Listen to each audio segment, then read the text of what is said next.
Hi, കഴിഞ്ഞ ദിവസം ഒരു യൂട്യൂബറെ അറസ്റ്റ് ചെയ്തതൊക്കെ നിങ്ങളൊക്കെ കേട്ട് കാണും, അറിഞ്ഞു കാണും.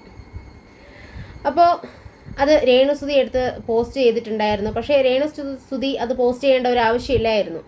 കാരണം അത് ബിഷപ്പ് കൊടുത്ത പരാതിയുടെ പേരിലാണ് അയാളെ അറസ്റ്റ് ചെയ്തിട്ടുണ്ടായിരുന്നത്. കാരണം ബിഷപ്പ് തന്നെ വന്ന് പറഞ്ഞിട്ടുണ്ടായിരുന്നു, എന്നെ ഒരാൾ ഇങ്ങനെയൊക്കെ മോശം പറയുന്നുണ്ട് എന്ന തരത്തിൽ ബിഷപ്പ് പറഞ്ഞിട്ടുണ്ടായിരുന്നു. മുഖ്യമന്ത്രിക്കും ആഭ്യന്തര മന്ത്രിക്കും കോട്ടയം പോലീസ് സ്റ്റേഷനിലൊക്കെ പരാതി കൊടുത്തിട്ടുണ്ട്. അപ്പോൾ അതിൻ്റെ പേരിൽ എന്തായാലും അയാൾക്ക് എന്തെങ്കിലും ഒരു നിയമ നടപടി എടുക്കുമെന്നുള്ള കാര്യത്തിൽ ബിഷപ്പ് തന്നെ വന്ന് പറഞ്ഞിട്ടുണ്ടായിരുന്നു.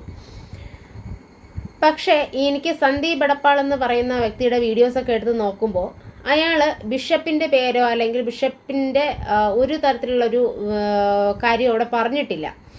ആരുടെ പേര് പറയുകയോ അല്ലെങ്കിൽ ആരുടെയും ഒരു വ്യക്തിയുടെയും പേര് പറയാതെയാണ് അയാളൊരു കഥ എന്ന് പറയുന്ന അല്ലെങ്കിൽ ഒരു സീരിയൽ കഥ എന്ന് പറയുന്ന തരത്തിലാണ് അത് അവതരിപ്പിച്ചിട്ടുള്ളത്.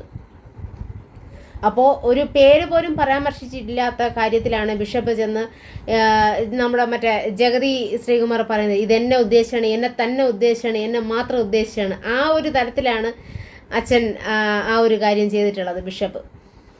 പക്ഷേ അനീഷ് വ്ലോഗിൽ ഇത് അറസ്റ്റ് ചെയ്ത് അപ്പോൾ തന്നെ വീഡിയോ വന്നിട്ടുണ്ടായിരുന്നു, ഈ അറസ്റ്റ് ചെയ്തിട്ടുണ്ട്, ഇങ്ങനെ ബിഷപ്പിനെതിരായിട്ട് പറഞ്ഞ ആൾ അറസ്റ്റ് ചെയ്തിട്ടുണ്ട്, നാളെ തന്നെ കോടതിയിൽ ഹാജരാക്കും, ജാമ്യം കോടതിയിൽ നിന്ന് മാത്രമേ കിട്ടത്തുള്ളൂ എന്ന തരത്തിലൊക്കെ അവരൊക്കെ ഭയങ്കര ഒരു ആവേശത്തോടെയാണ് ആ ഒരു അറസ്റ്റിനെ കണ്ടത്.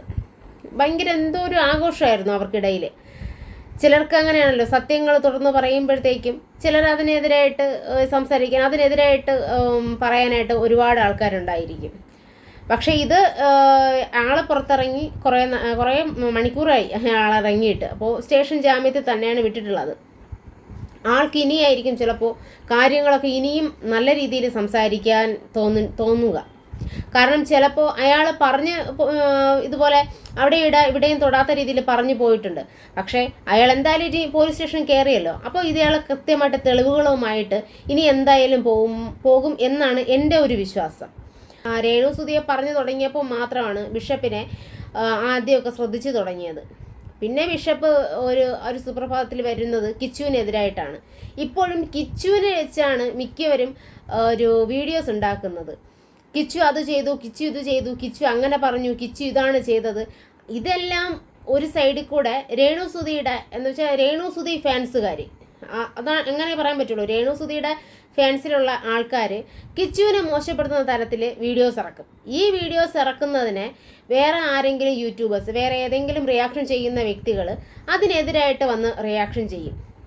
പക്ഷേ അപ്പോൾ അവർ കൊണ്ട് കേസ് കൊടുക്കും അല്ലെങ്കിൽ വേറെ എന്തെങ്കിലും പരിപാടികൾ ചെയ്യും, അതിനെതിരെ സംസാരിക്കാനും. ഇത് മാത്രമേ ഉള്ളൂ ഇപ്പം വിഷയം അവർക്ക് സംസാരിക്കാനായിട്ട്. എന്ന് വെച്ചാൽ രേണുസുതിയുടെ ഫാൻസുകാർക്ക് സംസാരിക്കാൻ കിച്ചു മാത്രമാണ് ഒരേ ഒരു വിഷയം. വേറെ ഒന്നിനെ പറ്റി സംസാരിക്കാൻ ഒന്നുമില്ല.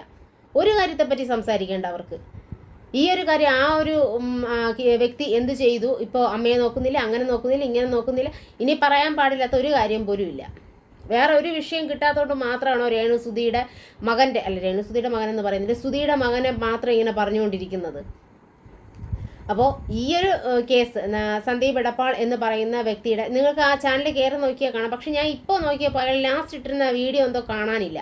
അയാളുടെ മൊബൈലും ലാപ്ടോപ്പും ഒക്കെ അവിടെ സ്റ്റേഷനിൽ പിടിച്ചെന്ന് പറയുന്ന കേട്ടു. അത് അയാൾക്കൊരു പുതിയ പാടാണെന്ന് പറയുന്ന കേട്ടു.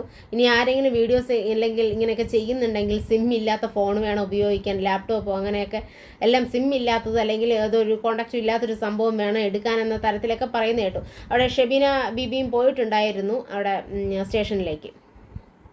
രാത്രി രാമനം ചെന്ന് അറസ്റ്റ് ചെയ്തുകൊണ്ട് വരികയാണ് ഉണ്ടായിരുന്നത്. ഈ കോട്ടയത്ത് നിന്ന് എടപ്പാൾ വരെ ഭയങ്കരമായിട്ട് ധൃതി പിടിച്ച് പോയിട്ടുണ്ടായിരുന്നു അറസ്റ്റ് ചെയ്യാനായിട്ട്. പക്ഷേ ഇതിനെ മാത്രം ഭയങ്കര എന്ത് കുറ്റമാണ് ചെയ്തത് എന്നാണ് ഞാൻ ആലോചിക്കുന്നത്. ഒരാളെ ഇതിനേക്കാളും അപ്പുറം മോശം പറയുന്ന തരത്തിൽ വീഡിയോസൊക്കെ ഇറങ്ങിയിട്ടുണ്ട് ഭയങ്കരമായിട്ട്. അല്ലെങ്കിൽ വേറെ എന്തൊക്കെ തരത്തിൽ കേസുകളുണ്ട്, കൊലക്കുറ്റങ്ങളുണ്ട്, അല്ലെങ്കിൽ പീഡന കേസുകളുണ്ട്. അതിനൊന്നും കാണിക്കാത്ത ഒരു ശുഷ്കാന്തി, ഒരു വെപ്രാളമായിരുന്നു ഈ ഒരു കേസിന്.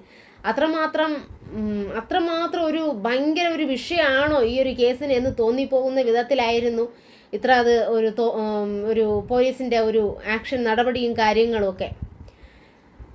അപ്പോൾ ഇതിൽ സന്ദീപ് എടപ്പാൾ എന്ന് പറയുന്ന വ്യക്തിയുടെ യൂട്യൂബ് ചാനലിൽ പറയുന്നുണ്ട്, സിമ്പിൾ എന്നാണെന്ന് തോന്നുന്നു ഒരു അച്ഛൻ്റെ പേര് ആദ്യം പറയുന്നത്. പിന്നെ അത് ശേഷം അതിനെ വിഷപ്പാമ്പാക്കിയിട്ടുണ്ട്.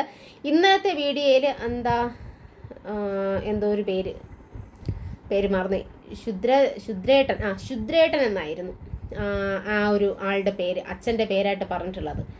അപ്പോൾ ആൾക്ക് നല്ല പണമുണ്ട് എന്ന തരത്തിലൊക്കെയാണ് പറയുന്നത്. പണങ്ങൾ വാരി എറിയാനായിട്ടൊക്കെ കഴിയും, അതുകൊണ്ട് ഏതറ്റം വരെ അയാൾ പോകാനായിട്ട് ശ്രമിക്കും എന്ന തരത്തിൽ പറഞ്ഞിട്ടുണ്ടായിരുന്നു. അപ്പോൾ സന്ദീപം പറഞ്ഞത്, ഞാൻ എൻ്റെ വാക്ക് അല്ലെങ്കിൽ എൻ്റെ പേനായുടെ എഴുത്ത് ഇതുവരെയും മഷി തീർന്നാലും ഞാൻ എഴുതിക്കൊണ്ടേയിരിക്കും എന്ന് വെച്ചാൽ അയാൾ പറയുന്നത്, അയാളെ എത്ര തന്നെ തകർക്കാൻ ശ്രമിച്ചാലും ഇത് പറഞ്ഞുകൊണ്ടേയിരിക്കും, അത് പുറത്ത് കൊണ്ടുവരും എന്നുള്ള തരത്തിലാണ് അദ്ദേഹം പറഞ്ഞിട്ടുണ്ടായിരുന്നത്. പുറത്ത് വരട്ടെ എന്ന് വെച്ചാൽ ഇതിലെന്തെങ്കിലും കള്ളത്തനങ്ങൾ ഉണ്ടെങ്കിൽ അതിന് ആരുടെ ഭാഗത്തായാലും, അപ്പം നിയമപരമായി പോയത് കൊണ്ട് നമുക്കിത് കാര്യങ്ങൾ വ്യക്തമാകുന്നുണ്ട്. ഇനി ആരുടെ ഭാഗത്താണോ, അല്ലെങ്കിൽ സന്ദീപിൻ്റെ ഭാഗത്താണോ ശരി, അല്ലെങ്കിൽ ബിഷപ്പിൻ്റെ ഭാഗത്താണോ ശരി, ഏത് തന്നെ ആയിരുന്നാലും അത് സത്യസന്ധമായിട്ട് പുറത്തു വരട്ടെ എന്ന് തന്നെയാണ് നമുക്ക് ആഗ്രഹമുള്ളത്. എന്ത് തന്നെ ആയിരുന്നാലും ആരുടെ ഭാഗവും നമുക്കിപ്പോൾ പറയാൻ പറ്റത്തില്ല. അവരെ ഒരു അച്ഛൻ്റെ കാര്യം ഒന്ന് പറഞ്ഞു പോയി, ഇവിടെ ബിഷപ്പിനെയാണ് പറയുന്ന തരത്തിൽ ബിഷപ്പ് പറയുന്നുണ്ട്. അപ്പോൾ ആര് പറയുന്നതാണ് ശരി, ആരുടെ ഭാഗത്താണ് ശരി അല്ലെങ്കിൽ ന്യായം എന്നുള്ളത് എന്തായാലും കോടതിയിലും കേസുമായിട്ട് ഇങ്ങനെ പോകുമ്പോഴത്തേക്കും ഓരോന്നായിട്ട് ഇവരുടെ ഭാഗവും അവരുടെ ഭാഗവും എല്ലാം ക്ലിയർ ആയിട്ട് വരുമല്ലോ. അപ്പോൾ നമുക്ക് മനസ്സിലാക്കാം എന്താണ് സത്യസന്ധമായിട്ട് അല്ലെങ്കിൽ സത്യമായിട്ടുള്ള കാര്യം എന്താണുള്ളതെന്ന്. പിന്നെ രേണുസുതിയോട് പറയാനുള്ളത്, രേണുസുതി ദയവ് ചെയ്ത് ഈ വിഷയത്തിൽ രേണുസുതി തലയിടരുത്. രേണുസുതി ഇത് എടുത്ത് പോസ്റ്റ് ചെയ്തിരിക്കുന്നത് ഞാൻ കണ്ടിരുന്നു, ഇൻസ്റ്റാഗ്രാമിൽ ഞാൻ കണ്ടിരുന്നു എടുത്ത് പോസ്റ്റ് ചെയ്തിരിക്കുന്നത്. അങ്ങനെ അറസ്റ്റ് ചെയ്തു എന്ന രീതിയിൽ നല്ലൊരു BGM ഒക്കെ കൊടുത്ത് ഇട്ടിരിക്കുന്നത് കണ്ടു.